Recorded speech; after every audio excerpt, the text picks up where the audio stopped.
sa mga dati na maaaring hindi nagkakaroon ng maraming panahon para manuri, mag-isip ng mga naging karanasan nila at mga magiging karanasan pa. 7 payo sa born again or mga payong sanay narinig noon palang una o mga payong dapat marinig habang maaga pa lang. Iba-iba ang interpretation at application ng Bible ng iba't ibang teachers and churches. Yan ay isang dapat maging malinaw sa isang bagong nag-aaral ng Biblia, bagong napasali sa isang religious group, lalong-lalo na kung ito ay very Bible-based, na hindi yung interpretation ng nasalihan mo, nasangkutan mo ang kaisa-isang interpretation sa balat ng lupa. Na hindi yung pinaniniwalaan, ang nasangkutan mo at nasalihan ang kaisa-isang paniniwala. Sa simula pa lang dapat alam nating maraming iba't ibang interpretations. To be fair to ourselves, para hindi tayo masyadong mag-overcommit to something na marami pa palang ibang choices at marami ibang pwedeng aralin at unawain. So, manuri. Makinig din sa iba. Yan ang ating unang payo sa mga bagong born again, bagong sali sa mga Bible study groups, bagong nagkaroon ng spiritual experience, at bagong naghahanap sa Diyos through the Bible. Huwag luluning lahat at buong-buo ang mga turo sa iyo ng newfound mong teacher. Lalo't kung ikaw ay nagiging self-righteous, judgmental, punitive, etc. as a result. Pag bago-bago nagba-Bible study, siyempre para kang tigang na lupa, kung anong ibuhos na tubig ay sinisip-sip lahat. Pero kailangan mong isipin, suriin mo kung anong nagiging bunga sa iyo ng iyong Bible study. Suriin mo kung anong nagiging influence sa'yo ng iyong Bible study leader, ng iyong inaaniban, ng iyong sinasalihan. Ikaw ba'y nagiging mas mabait, mas mabuti, mas maunawain, o nagiging mapagmataas, nagiging ikaw na lang ang tama, at nahuhusga sa iba, at mahilig tayo magparusa sa kasalanan ng iba. Hindi yan ang gusto ni Jesus na bunga sa atin ng pag-aaral. Proverbs 13:14, "The teaching of the wise is a fountain of life, turning a person from the snares of death." So dapat life ang nagiging bunga sa atin ng pag-aaral, hindi death. Love, hindi hatred. Kindness and goodness, hindi self-righteousness and judgmentalism.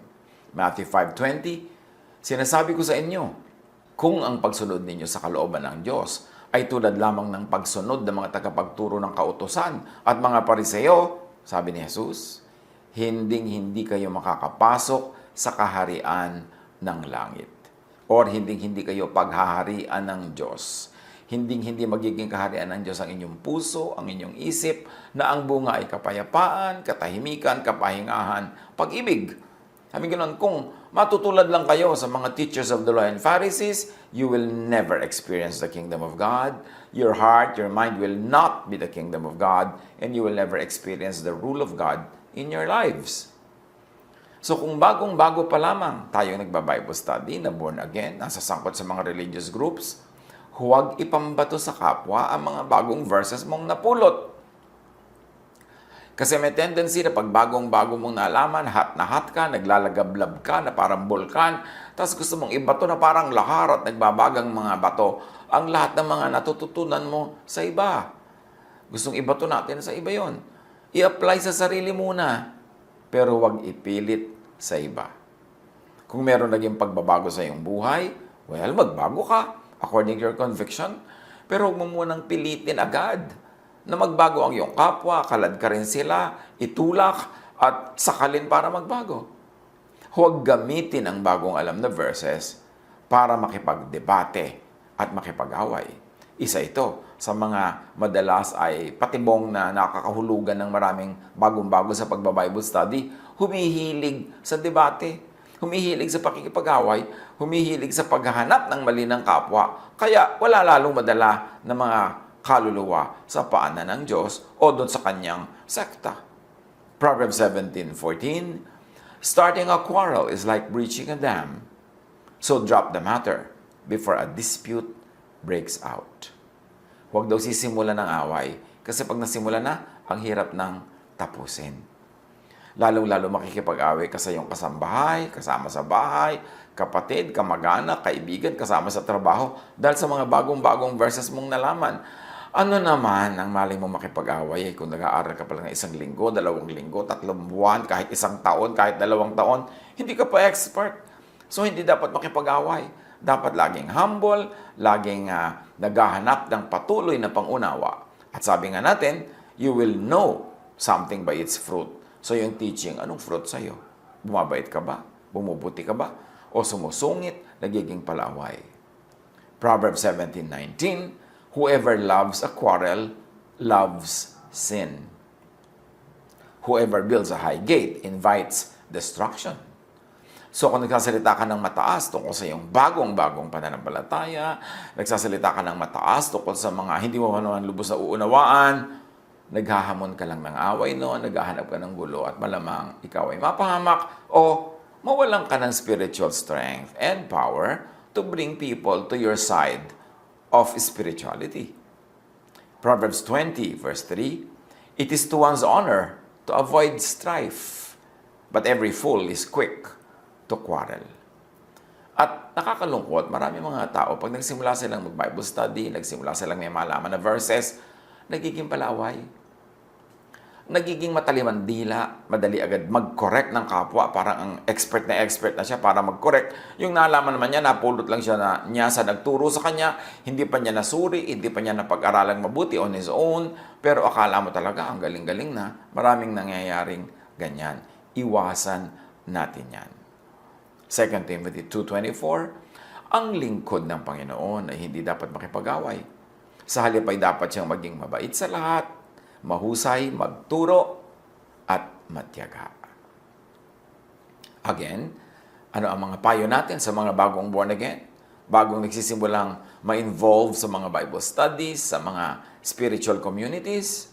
Suriin ang naaniban mong grupo kung maka-Pharisees ito. Ano ba yan? Yan yung mga teachers of the law, mga Pharisees, na mga religious leaders ng panahon ni Jesus na walang ginigiit kundi yung law, kundi yung pagpaparusa sa mga tinatawag nila makasalanan, yung pagpapairal ng mga batas na sinaunang mga batas na ang nagiging style na nila ay malupit. Sila ay palahiwalay sa kapwa, sila ay mapagmataas at mapanghusga. At yun ang number 1 na tinuligsa ni Jesus. Sadly, maraming modern day Pharisees. Akala natin naubos na sila noong panahon ni Jesus. No, patuloy pa rin silang nabubuhay. At ngayon, sa pangalan pa nga kumisa ng Diyos, napakarami nilang hinuhusgahan, napakarami nilang inaaway, dinedebate, napakarami nilang sinihigpitan, sinasakal, at hindi naman ganun ang style ni Jesus. So, suriin kung ang naaniban mo ay yung mga maka-Pharisees, istrikto, mapanghusga, at mapagparusa, mapang-reject na mga taong hindi nila tinatanggap na holy enough. Or, ang naaniban mo ba ay maka-Jesus? Meaning, ang climate ay mabait, mabuti, mapagpatawad, at mapagtanggap. Kasi si Jesus hindi mapang-reject. Siya ay mapagtanggap.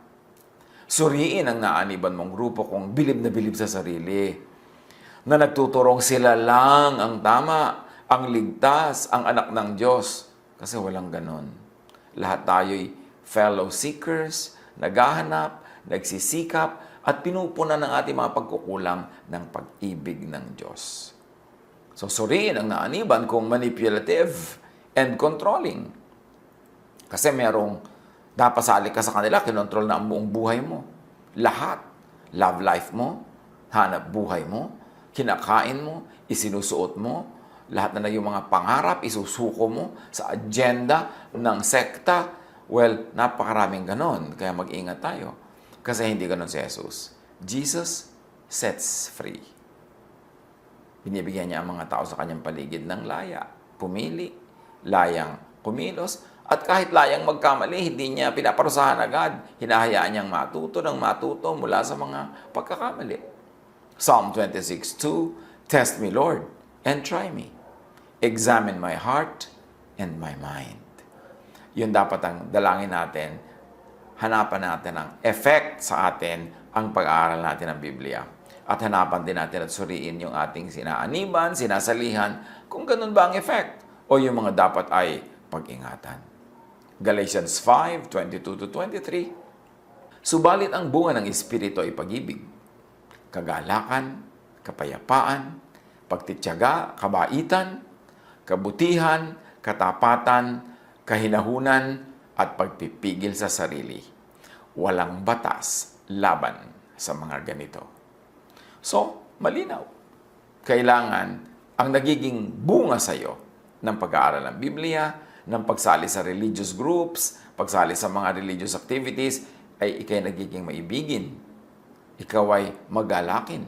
Meron kang kapayapaan, pagtitiyaga, kabaitan, kabutihan, katapatan, kahinahunan, at pagpipigil sa sarili. Pati rin yung grupong inaaniban mo o obserbahan mo kung ganyan ang nagiging bunga ng Espiritu sa kanila. Isa pang payo sa bagong born again, sa bagong kasasali pa lang sa religion o religious group or activity, make a stand against church bullies. Ano ba yung church bully? Di ba merong street bully? Yung mga maton dyan, yung mga naggagaling-galingan dyan, tapag-tapangan, na inaapi-api nila yung mga dumadaan, binubugbog nila, sila, hinihinga nila kung minsan ng pera, hinihinga nila ng kung ano-ano, para sila kung sino. Well, meron ding bullies sa church. Yung mga kapwa believers mo lang, pero nang bubuli, pinakikialaman ng personal choices and private life mo. Nagpupulis tungkol sa iyong spiritual, social life. Naninita, nanguhuli, at nanguhusga. May nagpaparusa pa nga, hindi naman sila ang Diyos. Mag-ingat sa mga ganito sa church. Pag bagong sali ka pa lang sa isang group, hindi mo maiiwasan na may bully. Yung pati suot mo, papakialaman niya, didiktahan niya. Si Jesus nga, hindi nang himasok sa ganyan mga bagay. Kung sino ang yung minamahal, sino ang mamahalin mo, ano ang iyong ambisyon, ano ang iyong magiging trabaho, ano ang magiging vocation mo sa buhay, anong kakainin mo. May mga kasama sa church, kasama sa religious activity na ganyan. Huwag kang pumayag na ibuli ka nila. Wala silang karapatan. Your private life is your private life. Akala kasi ng mga una nagsisimula pa lang mag-Bible study, sumali sa mga Bible study group, part of the deal yun, yung isusuko nila ang lahat-lahat nila sa kapwa lang naman nila believer, sa kapwa nila member, sa kapwa nila member na medyo matagal-tagal lang doon, nagkaroon ng konting position, parang kung sino ng mga maton. Kailangan keep your freedom. Jesus died to set you free. Hindi part ng spirituality ang maging doormat. Hindi part ng spirituality ang magpaapi at magpakontrol sa iba. Akala kasi nila, ng iba, kasali yon sa pagiging mabuti at mabait. John 13:34-35. Isang bagong utos ang ibinibigay ko sa inyo ngayon, sabi ni Jesus. Magmahalan kayo. Kung paano ko kayo minahal, gayon din naman, magmahalan kayo. Kung kayo'y may pagmamahal sa isa't isa, makikilala ng lahat na kayo'y mga alagad ko. So, titingnan natin kung saan sinasalihan ba natin na grupo, matapos tayong ma-born again, matapos tayong maghanap sa Diyos, matapos tayong ma-interest sa Bible, ang nasalihan ba natin ay nagmamahalan. Kumisan, huwag tayong papadaya. Meron talagang pagmamahalan. Maganda ang samahan. Pero only within the group. Tapos kalaban nila yung ibang group. Parang kumisan yung mga fraternity, brad, kunwari dun sa loob ng grupo, pero war sila sa ibang groups. Meron ding mga ganyang spiritual and religious communities. Love, kunwari within the group, tulong-tulungan, mahalan, pero kalaban nila ibang group. Wala silang ginagawa kundi pintasan ng ibang group at pagtawanan, libakin ng ibang group. Hindi yun ang love of Jesus. Kailangan tayong manuri. Hindi lang love within the group, but also love with other groups. At pagmamahal even with and for outsiders. So sa mga taong nagsisimula pa lang, mag-aral ng Biblia, ma-born again, ingat sa mga taong laging ang sabi sa iyo sila ay kinakausap ng Diyos. Maraming ganon kumisan sa mga fellowships, sa mga churches. Laging kinausap sila ng Diyos kahapon, kinausap sila ng Diyos kanina, laging meron sila mga pangitain, meron sila mga prophecies, at because of that, they become important. They make themselves important by placing themselves in the center of the church's social, spiritual, and economic life. Pero madalas, guni-guni o imbento lang nila ang sinasabi nilang mga visions. Lalo na kung self-serving o beneficial sa kanila ang sabi daw ng Diyos. Halimbawa, sabi ng Diyos sa akin, papautangin mo daw ako. Sabi ng Diyos sa akin, bibigyan mo daw ako ng kotse. Sabi ng Diyos sa akin, bla bla bla, bla bla bla. Suriin natin kung siya ang makikinabang sa mga sinasabi sa kanya na yun ng Diyos. Magduda tayo.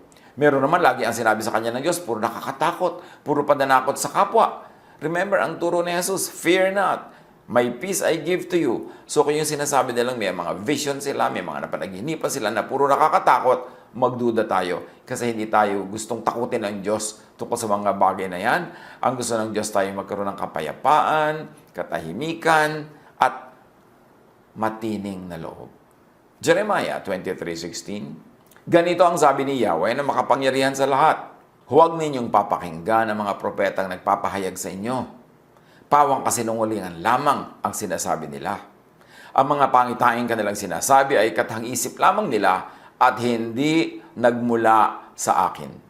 So yan ang sinasabi ni Yahweh. Ang daming false prophets. Huwag ka lagi maniniwala, huwag kang bigla at madaling maniwala.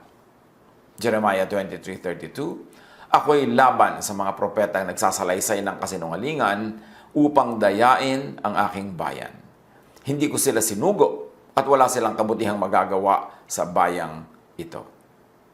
Another payo sa mga bagong born again o kahit matagal na pero parang nalilito-lito pa dyan sa mga pasikot-sikot ng buhay espiritual, ingat sa mga wolves in sheep's clothing. Yung mga mapagsamantala. Nakikisalamuha para makipagsamantala. Kuminsan nakikisama sa mga fellowship, sa mga prayer, para pala makahulog ang loob mo sa kanila at mautang nila ang pera mo, para makuha nila ang iyong mga kabuhayan, para pakinabangan ka nila. Maraming ganon. Sumasali sa mga Bible study, sa mga fellowship, pero merong ulterior motive. Ito naman mga bagong born again, bago sa church, tiwalang-tiwala. Akala lahat ng tao sa church ay sheep. Pero sabi ni Jesus, merong wolves na nagmumukhang sheep. So, mag-ingat tayo dyan. Akala kasi ng iba, kung sila ay na born again, nakasali sila sa isang community, ay pwede na sila magtiwala sa lahat. O kaya, parang honeymoon period pa sila with the Spirit, sobra silang Pollyannish, lahat ay positive ang pagtiwala, at yun ang madalas mapagsamantalahan ng iba. Mark 12:38-40. Sa kanyang pagtuturo, sinabi ni Jesus, mag-iingat kayo sa mga tagapagturo ng kautusan na mahilig magpalakad-lakad na suot ang kanilang mahahabang damit at gustong-gusto nilang binabati ng mga paggalang sa mga pamilihan. Ang gusto nila ay mga natatanging upuan sa mga sinagoga at ang mga upuang pangdangal sa mga handaan. Inuubos nila ang kabuhayan ng mga byuda at ang mahahaba nilang dasal ay mga pagkukunwari lamang. Dahil dyan, mas mabigat na parusa ang igagawad sa kanila. Si Jesus na nagsasabi, maraming mapagsamantala in the religious community. So dapat mag-ingat-ingat. At ang ikapito, sa pitong payo natin ngayon sa mga bagong born again o mga dati na pero madalas pa ring malito o maisahan, ingat sa business partnerships with the kapatiran. Madalas ang ending ay samaan ng loob, away, hiwalayan, o demandahan pa nga. Nangyayari yan. Mas mainam kuminsan huwag makipag-business partner sa mga kasama sa Bible study, sa mga kasama sa church, kasama sa fellowship. Kasi ang hirap pagka nagkasira kayo sa business, kasama yung buong involvement nyo sa inyong spiritual community. Pati yung membership nyo nadadawit, yung activity nyo sa church nadadawit. Mas mabuti pa, huwag na lang makipag-partner with churchmates. Yan naman ay kung hindi ninyo sigurado at hindi nyo kilala talaga yung tao. Kung minsan nga kilala mo na, biglang nakaka-surprise pala. May iba palang ilalabas na darkness yung tao. So, mas mabuti, ingatan yung spiritual relationships. Huwag haluan ng business kung hindi kayo sanay at hindi kayo tiyak. Ingat lang para lumago sa pananalig ng may kasiyahan, balance, at kapayapaan. Do not be the one who shakes hands in pledge or puts up security for debts. Isa itong paalala sa mga mahilig mag-guarantee ng utang, sa mahilig mga sumalo at sumagot sa utang ng may utang, tapos hindi naman siya nababayaran, nagkakasira sila, nagkakagalit din lang. Sabi, ingat, mas mabuti pa huwag mong gagawin ang mga bagay na ganyan. Of course, this is very specific tungkol sa pag-guarantee sa utang ng may utang, but it could be stretched to mean business transactions, financial transactions. Hanggat maaari, huwag isali ito sa iyong spiritual relationships. Dahil pag nagkaroon ng problema, nagkaroon ng aberya, ang mangyayari, pati yung spiritual relationship and activities, nadadamay. Masarap ma-born again.